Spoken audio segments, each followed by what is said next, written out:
Bapak main bola juga, cuman nggak profesional. Ya, artinya memang main. Bapak itu profesional justru tinju. Oh, tinju, petinju. Petinju pernah dapat medali perunggu di PON itu tahun berapa ya? Tahun 78 kalau. 78. Iya, 78 atau 82. Sebelum lahir. Ya, sebelum lahir. Oh, Sebelum petinju profesional. Profesional, dapat perunggu ya, di petinju PON.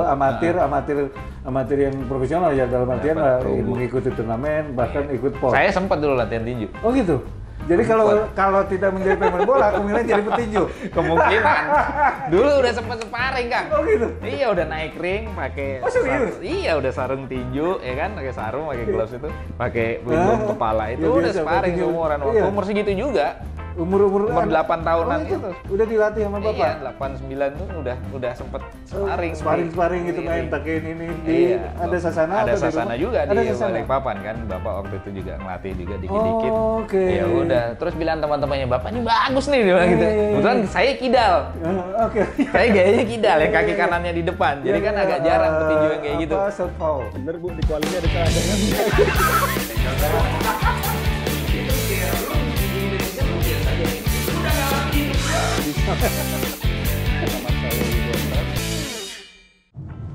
Halo semuanya, saya saat ini sedang dalam perjalanan menuju ke seputar Sudirman, dan ke kantor salah satu teman saya, mantan pemain sepak bola, pemain top di eranya, seorang bintang, pernah menjadi kapten juga. Kalau yang suka sepak bola di tim nasional pasti tahu bagaimana cara bermain dia di tengah sebagai seorang gelandang. Nah, saya akan mengulas sisi lain dari sosok ini, kegiatannya, kemudian sejarahnya, bagaimana dia bisa menjadi salah satu pesepak bola di top level Indonesia. Ikutin terus perjalanan atau ngobrol bareng saya nanti dengan sosok ini.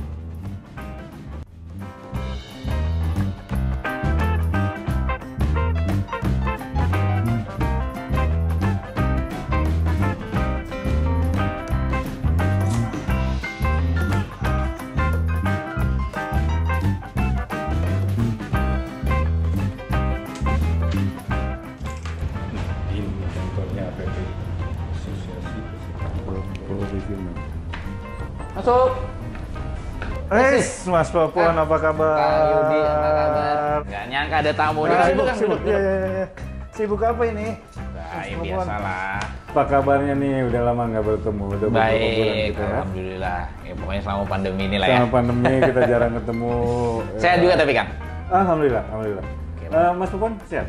Alhamdulillah sehat. Sibuk apa nih? Sibuk apa? Ini kita lagi udah sampai di kantornya Mas Nah, Popon, itu APPI, dia. Asosiasi Sepak bola Profesional. Indonesia. APPI, Mas Popon sebagai GM ya? Iya.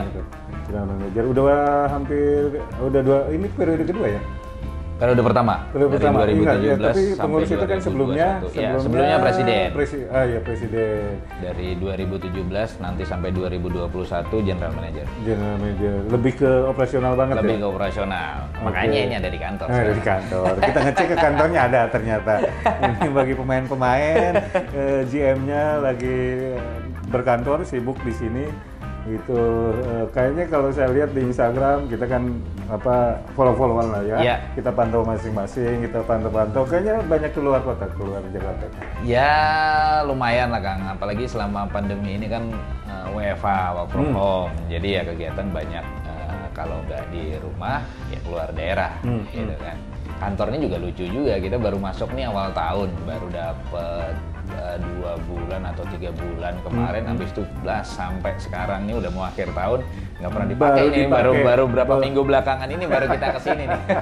Jadi bayaran beberapa bulan yang sebelumnya itu bisa dikatakan Ya itulah, karena udah terlanjur dibayar Iya, setahun iya, di iya. depan, jadi ya udah nggak bisa nggak ada diapa-apain. ini, nggak ada apa namanya. Sedang dikomunikasikan gitu. lah sama pengelola, tapi belum tahu lah gimana. Kan hampir semuanya jadinya. mungkin ya? Hampir semuanya. Ya hampir ini semuanya. di kantornya di kawasan elit lah di Sudirman, di perkantoran yang jelas tidak murah gitu kan kalau untuk membayar ruangan Itu kantor dia. di kawasan ini di Sudirman. Oke, kemarin dari Bali ya? Kemarin dari Bali. Apa itu, ada kegiatan? Itu kemarin meninjau lah, memantau program kursus kepelatihan yang diikuti oleh para pesepak bola atau mantan pesepak bola. Karena program itu tadinya kerjasama antara Kemenpora dan PSSI, tapi untuk pesertanya itu dialokasikan dari APPI. Gitu. Jadi ya kita menyiapkan para peserta kemarin ada 22 orang. 22 orang. Ada kurang lebih 19 pemain aktif dan 3 mantan pemain kemarin itu. 19 masih pemain-pemain Masih pemain aktif. Oke, artinya mulai menyiapkan diri. Persiapan, pasti kan betul. yang senior-senior dong. Iya, yang senior-senior. Tapi yang muda juga ada beberapa orang, ada 2-3 orang gitu yang masih. Itu apa kualifikasinya? Itu kualifikasinya kemarin itu ya pendaftaran memang dibuka dan diserahkan ke APPI, kemudian kita sebarkan info itu lewat grup perwakilan pemain dari tiap-tiap klub lah, baru kemudian siapa yang berminat itu mendaftar. Tapi karena kuotanya terbatas akhirnya first come first serve. Ya, jadi ya kita cari 22 orang pertama, begitu kuota terpenuhi kita store ke PSSI dan akhirnya terselenggara kursus yang di Bali kemarin. Pelatih ya? Pelatih ada C-license. C-license. Iya. Berapa lama? 2 minggu. 2 minggu. Iya. Ya, sebagai seorang GM ya pasti harus mengontrol, melihat lama, memantau gitu. Apalagi kegiatannya, Mas Popon, selain Iya, sementara sih paling banyak di kantor ya, walaupun nggak di kantor banget atau WFH gitu, tapi tetap ngurusin kantor karena kan memang banyak dinamika lah selama liga di stop ini kan, selama pandemi betul gitu. Jadi kita harus ya memang harus diperhatikan, ada beberapa kendala selama liga ini stop, itu harus diselesaikan. Iya, karena kan pemain tidak bermain, betul, masalah gaji segala macam. Iya. Pasti nego-nego soal itu dengan dia diskusi lah namanya dengan PSSI. Karena yang terdampak sekali pasti pemain ya. Iya, ya keadaan semua susah, klub susah, pemain juga susah, tapi kan bagaimana supaya pihak yang sama susah ini nggak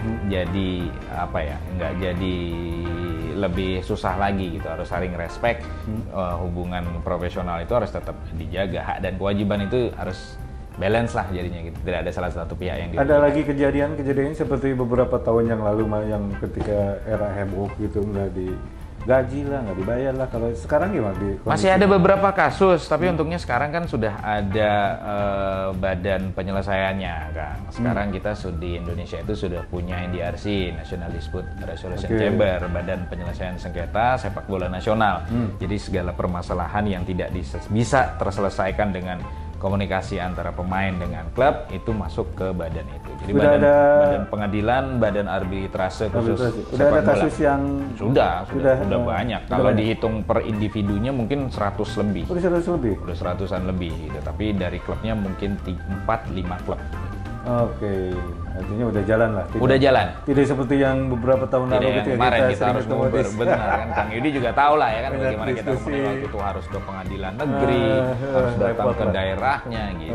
Oke. Nah, apa yang paling dirasakan sekali saat ini? Ya tentu masalah kebugaran bagi pemain ya. Masalah yang utama masalah ekonomi segala macam itu.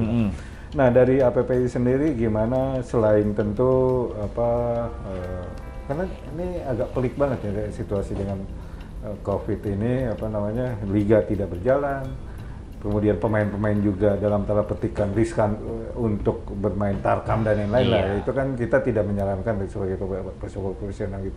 Tetapi tentu simpitan ekonomi itu akan sangat berat sekali. Apa yang bagi Mas Popon sendiri, terutama APPI, melihatnya atau melangnya, ataukah ada solusi-solusi atau gerakan-gerakan yang dilakukan oleh APPI? Iya, memang serba salah kayaknya situasinya. Artinya ini kan tidak diduga sebelumnya, baru pertama kali ada gitu, dan dialami di semua level, dialami oleh seluruh elemen gitu. Jadi nggak bisa dibilang wah pemainnya begini lah, klubnya juga susah, klubnya juga susah, dari liganya juga harus terpaksa berhenti, dari PSSI-nya juga begitu. Jadi memang semuanya kena gitu. Itu kenapa kita berkomunikasi supaya ada win-win solution lah dari situasi seperti ini. Tapi untuk pemain memang Ya survive-nya itu akhirnya dari apa ya, dari mereka sendiri gitu. Ya.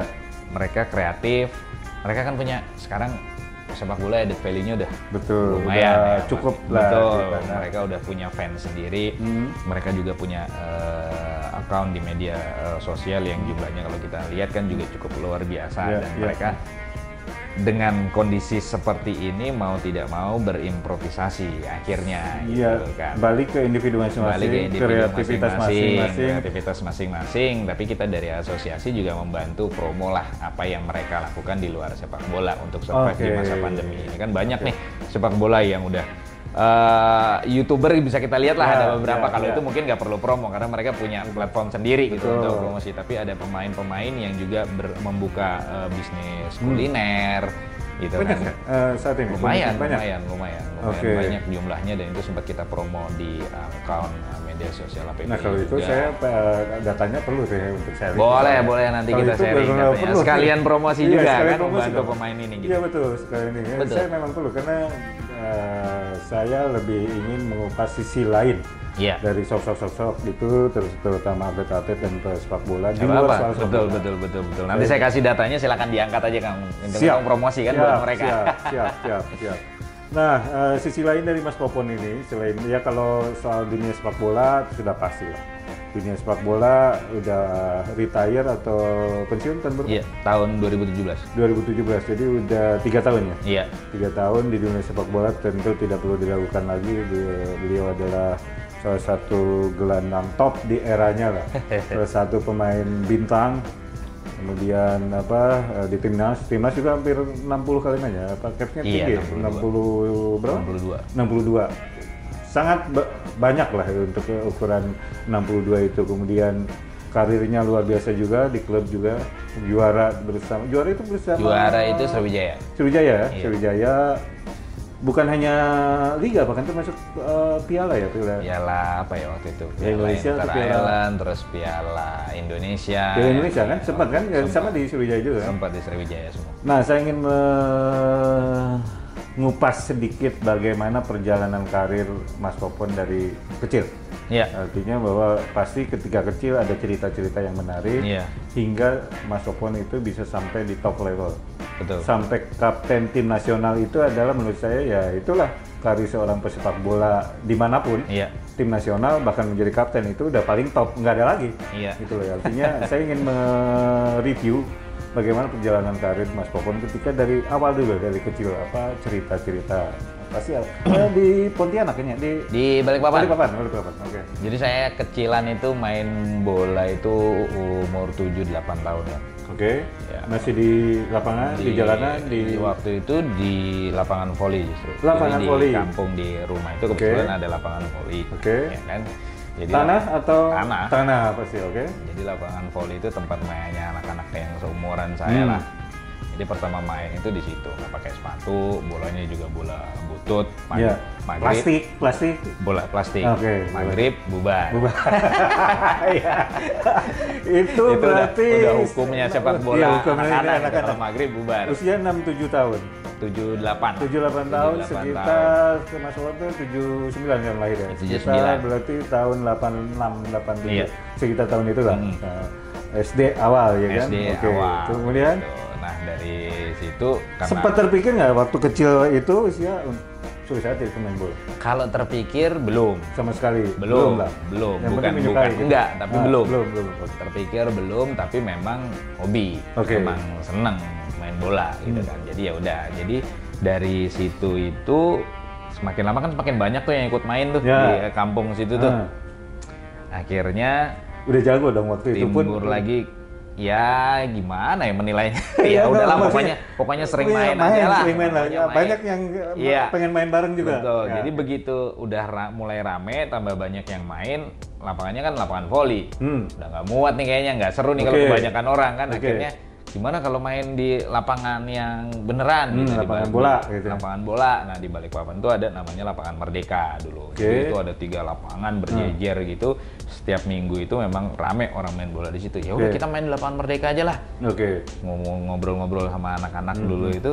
Itu usia berapa? Usia berapa? Masih usia 7-8 tahun. Karena begitu kita sekali main di lapangan voli itu udah langsung grup banyak gitu yang akhirnya anak-anak kampung main, ya udah. Akhirnya pindah ke lapangan bola. Nah, di lapangan bola kan waktu itu dari kampung saya ke lapangan bolanya kan harus naik angkot tuh. Agak jauh. Oke. Harus kita naik berapa kilo? angkot. 3, 4, 5? Kalau kilonya sih 5 kiloan sekitar ada 5 kilo. ya. Oke. Harus naik angkot. Nah, naik angkot itu kan perlu biaya. Ya nggak bisa tiap hari dong gitu kan. Akhirnya seminggu sekali, tiap hari Minggu lah kita baru main ke lapangan di lapangan situ, naik angkot urunan gitu-gitu ya kan. Ya udah barulah mulai itu baru mulai main di lapangan. Tapi di kampung tetap Senin sampai Sabtu ada berapa hari sekali. Tetap sorenya tetap main, minggunya ke lapangan. Habis sekolah dong. Habis sekolah, sore main bola, maghrib bubar. Ngadu juga di lapangan voli tuh, ngadu juga sama RT sebelah gitu, ngadu juga. Ya, udah ngadu dari udah kecil. Ngadu. Oke. Gitu. Terus di lapangan Merdeka itu kan ya namanya lapangan rumput, emang lapangan bola kan. Ya harus pakai sepatu bola kan, dilihat kanan kiri harus pakai sepatu bola. Kalau lapangan kampung mah kita nyeker masih bisa ya kan? Masih bisa. Kalau di situ kan malu-maluin kan. Lapangan bola lawan-lawannya atau teman-teman yang lain pakai sepatu bola. Ya udahlah pada usaha ada itu beli sepatu bola sendiri-sendiri itu kan. Usahanya masing-masing. Nah, saya kebetulan karena duit pas-pasan waktu itu akhirnya pakai sepatu bola bapak waktu itu. Oh, bapak main bola? Bapak main bola juga, cuman nggak profesional. Ya, Bapak itu profesional justru tinju. Oh, petinju. Petinju pernah dapat medali perunggu di PON itu tahun berapa ya? Tahun 78 kalau. 78? Iya, 78 atau 82. Sebelum lahir? Sebelum lahir. Oh, petinju profesional. Dapat perunggu di PON. Amatir yang profesional ya, dalam artian mengikuti turnamen, bahkan ikut PON. Saya sempat dulu latihan tinju. Oh gitu. Jadi kalau tidak menjadi pemain bola, kemungkinan jadi petinju. Kemungkinan. Dulu udah sempat sparring, Kang. Oh gitu. Iya, udah naik ring pakai. Oh, serius? Iya, udah sarung tinju ya kan, pakai sarung, pakai gloves itu, pakai pelindung kepala itu udah sparring seumuran waktu umur segitu juga. Umur 8 tahunan itu. Udah dilatih sama bapak? Iya, 8-9 tuh udah sempet sparring gitu main pakai ini. Ada sasana? Ada sasana juga di Balikpapan kan. Bapak waktu itu juga ngelatih juga dikit-dikit. Oke. Ya udah, terus bilang teman-temannya, "Bapak ini bagus nih," dia bilang gitu. Kebetulan saya kidal. Oke. Saya gayanya kidal, yang kaki kanannya di depan. Jadi kan agak jarang petinju yang kayak gitu. Southpaw. Iya. Ya itulah. Jadi ya udah, akhirnya ini bagus nih kata teman-temannya bapak yang pelatih kan. Ya udah jadi ini. Tapi ibu nggak boleh. Nah, ini kayaknya saya nggak yakin ini orang udah banyak yang tahu kalau ini. Ketika masa kecil ya, usia 6-7 tahun, 8 tahun itu Mas Opon ternyata sempat dilatih jadi petinju. Sempat dilatih jadi petinju. Saya jujur nggak tahu nih, walaupun kita sering ngobrol, sering ketemu gitu. Ini menarik gitu. Jadi sampai usia berapa tuh masih sparring-sparring di luar bola? Sebentar aja, kalau tinju sebentar. Begitu ya 2 bulan 3 bulan lah. Begitu ibu tahu terus bilang nggak boleh, ya udah. Nggak bolehnya juga pasti sebagai seorang nggak bolehnya karena bapak waktu tanding tinju, ya tau lah petinju ya kan sobek gitu, nggak mau saya sobek gitu luka-luka. Pertandingan terakhir itu masih inget di Balikpapan. Ada kejuaraan gitu, menang sih bapak, dapat emas, tapi robek di sini. Saya masih ingat banget robek di sini. Oh, itu gitu. Udah lahir, udah tahu. Udah sempet nonton. Udah robek di pelipis kanan. Ya udah ibu simpel aja, enggak daripada ntar gini-gini nggak boleh. Iya. Udah stop tinjunya. Oke, tinju bapak stop. Kemudian Mas Opon nggak diizinin. Nggak diizinin, akhirnya ya terus main bola itu. Oke, beruntungnya main bolanya jago. Beruntungnya nih, main bolanya jago beruntung. Kalau enggak jadi petinju nggak ya? Petinju kalau enggak. Dari postur gitu kan, Mas Opon tuh gede gitu, kekar gitu kan. Memang. Ya itulah. Oke. Dari ibu itu nggak bisa jadi petinju aja. Oke. Itu ibu sudah memutuskan, bapak stop. Kemudian Mas Opon juga tidak diizinkan. Dan menurut saya juga masih kecil banget juga kan? Masih kecil memang. Tapi orang-orang ngelihat lihat ya teman-teman Bapak gitu. Teman-temannya Bapak yang pelatih bilang bagus, ini sebetulnya ada bakat. Ada Pak. Kalau mau ya udah kita latihan terus, tapi Iya, nggak iya. boleh sama ibu. Oke. Akhirnya ya udah berarti itu stop. Ya kan? Stop, Benar-benar stop. Benar-benar 7 stop. Oke, Nggak berarti pernah balik lagi ke bola. Balik lagi Nah, ke bola. Kemudian main setiap minggu di lapangan. Main setiap minggu di lapangan, pinjem sepatu Bapak karena kebesaran. Nah, itu pertanyaannya juga pasti kegedean gitu. Karena kebesaran sumpel kaos kaki depannya. Nih, anak-anak sekarang gitu untuk dapetin sepatu itu dalam tanda petik mudah lah. Saya agak sedikit jarang mendengar sekarang ya. Sekarang Iya. itu jarang mendengar pemain-pemain itu kesulitan untuk dapat sepatu bola Sepatu. gitu. Nah, kalau legend-legend kita, Mas Popon, selalu ada cerita soal sepatu. Iya. Mas Popon, Kurniawan, kemudian BP, kemudian Bustomi juga. Iya. Ceritanya hampir sama. Waktu kecil itu kesulitan dapat sepatu. Mas Popon pun sama, ini ceritanya menarik. Dari sepatu ayah yang kegedean, kemudian disumpel. Sumpel kaos kaki. Tapi kan tetap juga ke waktu main tuh pasti agak sulit. Iya emang sih, cuman ya mau gimana lagi Iya. kan, mau beli waktu itu belum ada duitnya. Oke, berarti Akhirnya sempet pakai sepatu itu berapa lama ya? Berapa lama tuh? Ada 6 bulanan kali. 6 bulan. Baru mulai nabung lah, ya kan, nabung gitu, uang jajan ditabung, ya lumayan lama juga karena uang jajannya juga nggak seberapa kan. Iya, 6 bulan ya. Bukan nabung seminggu 2 minggu terus bisa beli, itu nggak juga, nabungnya lumayan juga, Lumayan lama. 3 bulan 4 bulan juga nabungnya. Oke. Waktu itu beli sepatu pertama itu apa ya dulu? Mereknya nggak apa-apa ya? Nggak apa-apa, bebas. Eagle waktu itu. belinya. Eagle waktu itu. Eagle waktu itu beli. Dengan harga Berapa dulu ya? Lupa saya. ya pokoknya nabungnya sampai 4-5 bulan gitu. Nabungnya sekitar 4-5 bulan. Oke. Waktu itu akhirnya sepatu pertama. Dan itu uang sendiri ya? Dalam artian Itu uang nabung, sendiri. bukan dibeliin oleh Enggak. ayah ibu gitu. Itu benar-benar ini sendiri. Artinya ada dorongan untuk Emang pengen gitu. Pengen. Kan. Ya.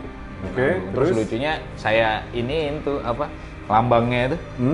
Logonya itu saya modif sendiri. Oh gitu? Jadi saya gunting-gunting gitu kan. Oh gitu? Saya gunting-gunting, saya tambah lagi jadi kayak Nike gitu, kayak shoes gitu. Yang Eagle kan gitu, Iya. ada itunya Jadi, ada. yang tajam-tajamnya Oh, terus saya potong gitu, saya sambung-sambung jadi kayak ini.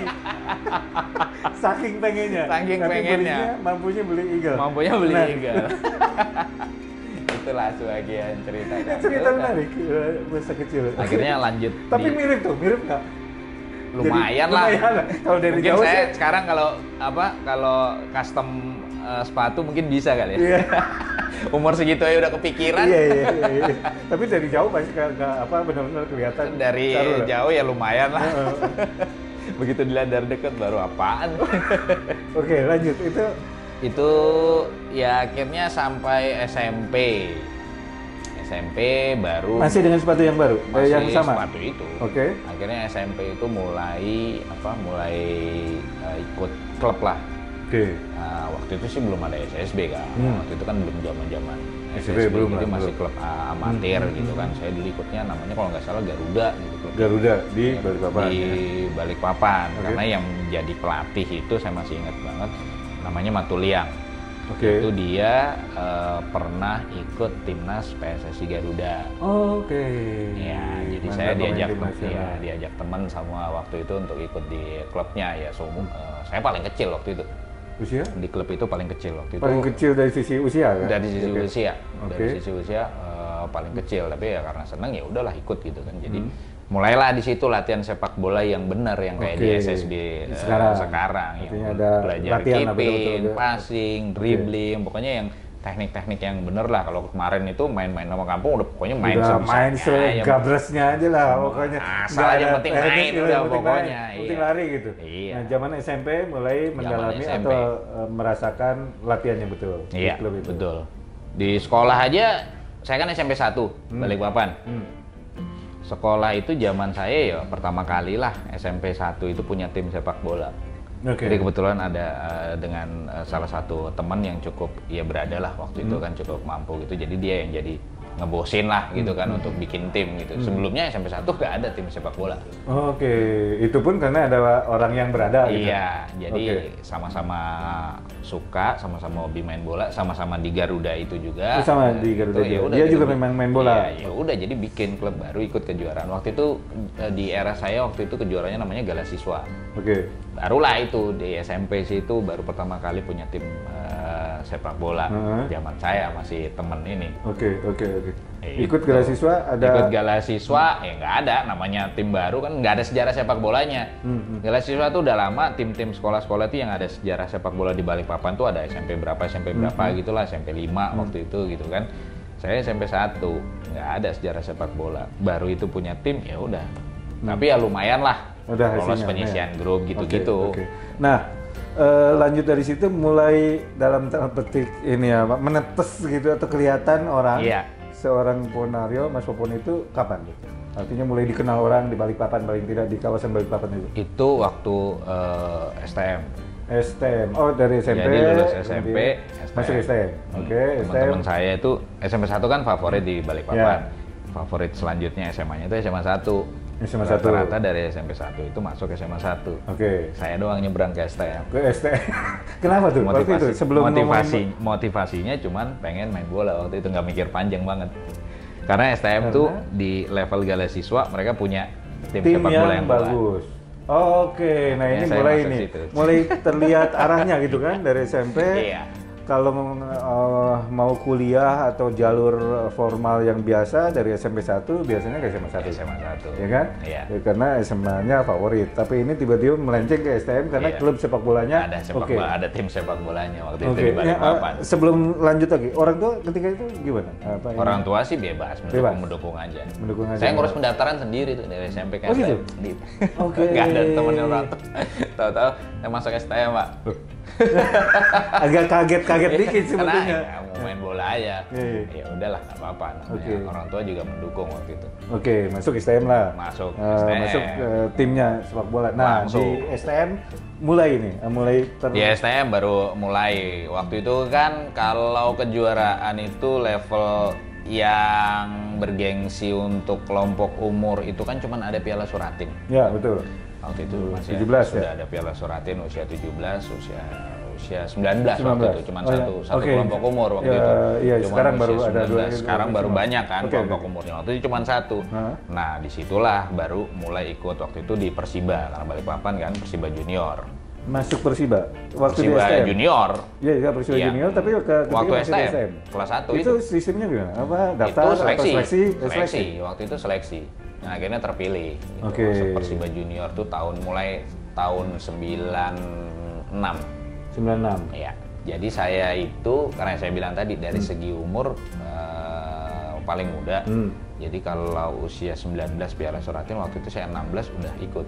Oke. Jadi sempat 3 kali Piala Suratin. 96, dari mulai 97, kelas 1 STM dari mulai kelas 1 STM. Jadi kelas 1 STM itu juga saya ikut. Kalau tadinya kan Garuda tuh. Itu nggak ikut kompetisi internal Persiba. STM saya pindah namanya Oceana. Oh, klubnya di luaran gitu kan? Di Balikpapan, tapi ikut kompetisi internalnya Persiba. Oke. Divisi utamanya Persiba. Iya. Artinya underbownya Persiba lah. Persiba. Oke. Udah di situ saya mulai. Nah, di situ udah mulai dapat duit saku, Kang. Oke, di Oceana. Di Oceana udah mulai dapat duit saku tuh. Saya ingat jumlahnya itu 25.000 satu bulan. Lumayan. 25.000 satu bulan waktu itu banyak. Anak STM kelas 1 dapat 25.000 sebulan. Ya, itu banyak. Saya nggak pernah minta duit jajan lagi udah. Sejak saat itu. Orang tua tahu berarti kan? Orang tua tahu. Oke. Saya nggak minta, ya udahlah udah dapat ini uang saku nggak usah. Ya udah mandiri ya. Dari kelas 1 SMA. Udah lumayan lah. Oke. Gitu. Sekolahnya gimana? Antara sekolah waktu itu tahun pertama tahun kedua aman. Nggak ada kendala karena kan jadwal nggak bentrok. Ya. Jadi sekolah pagi, main bola sore. Oke. Gitu. Si Oceana nih klubnya si Bima Sakti juga. Oh, di Balikpapan. Di Balikpapan. Bima Sakti itu dari situ juga. Dari Oceana. situ juga. Oke, jadi Bima Sakti senior ya di situ berarti kan? Senior. Oh, namanya udah di waktu itu kalau dia pas di timnas usia 19 Primavera. Udah masuk ya? Udah masuk. Udah masuk. Dia, Jadi Kurniawan, Indrianto gitu kan. Nah, ketika saya ilhami masih kelas 1 STM tuh. Iya. Masuk Oceana, sementara Mas Bima Udah sudah di di U19. U19, udah masuk Primavera. Masuk Primavera. Itu salah satu dorongan Salah satu, atau ada iya. ada Banget. Jadi saya ngelihatnya ke situ, wah enak banget nih masuk tim nasional, Oke. latihan di luar negeri gitu Iya, kan. Jadi iya. kayaknya ya pengen Jadi semakin lagi semakin dalam ke sepak bola. Lebih. Mas Popon tadi di usia 16 STM kelas 1 masuk ke Oceana, sementara pemain yang dari Oceana juga ya, Iya. Mas Bima Sakti sudah masuk U19 Primavera. Dan itu menjadi apa ya, dorongan atau apa, memberi Inspirasi ya. inspirasi pasti kan? Apalagi waktu itu siaran langsung mainnya di TV yang di GBK. Ada Praolimpiade kalau Iya, nggak iya, salah iya. Itu kan Primavera pulang dari Itali terus main di Terus main di Senayan. GBK, ya Terus betul. saya Nah, itu nonton. siaran langsung. Itu dan pasti Itu di Balikpapan juga heboh lah. Heboh. Seorang ya Bima Sakti ya. Iya. Dari Balikpapan masuk U19 Primavera, main segala macam. Iya. Dan itu bagi pemain bola atau remaja-remaja di Balikpapan sangat menginspirasi Betul. sekali, termasuk Saya, dan kebetulan saya tahu lebih dekat itu karena adiknya Mas Bima itu satu level. angkatan sama saya. Satu angkatan. Ada di klub yang sama. Ada di klub yang sama. Oke. Terus di STM juga sama-sama. Oh, barengan juga, Iya. berteman juga sama dia pasti. Iya. Oke. Gitu. Jadi lebih dekat bisa kenal Mas Bima waktu itu ya lewat situ lah. Oke. Saya sempat dikasih jersey dulu. Iya. Iya, jersey dari Primavera Primavera, itu, waktu itu. latihan di Itali. Dikasih situ nomornya, waktu itu nomor punggungnya masih 7. 7. Jadi lengan panjang, tengahnya merah gitu, ininya putih. Wah, itu berkesan banget Pak ya. Berkesan banget, saya simpen banget itu. Iya. Itu minta atau Minta. Secara spesial minta Iya. ya, karena minta dong apa mungkin lewat temen itu, apa Iya, gimana? lewat adiknya sih. Lewat adiknya itu. Halus dia. Akhirnya sama Mas Bima dikasih jersey. Oke. Nah, adiknya itu jadi pemain bola nggak? Sekarang enggak, jadi polisi Jadi sekarang. polisi, malah memilih jalur yang lain. Iya. Justru yang jadi pemain bola Mas Poponnya. Iya. Oke, usia di Oceana itu kemudian ikut suratin selama 3 tahun berturut-turut Iya. dari kelas 1 sampai kelas 3. Sampai Nah, apa yang kelas, 3. didapat atau Juara dirasakan? yang tertinggi itu tahun 98. 98 itu Persiba disuratin juara 3 Juara 3. nasional. Oke. Waktu itu putaran finalnya di Malang.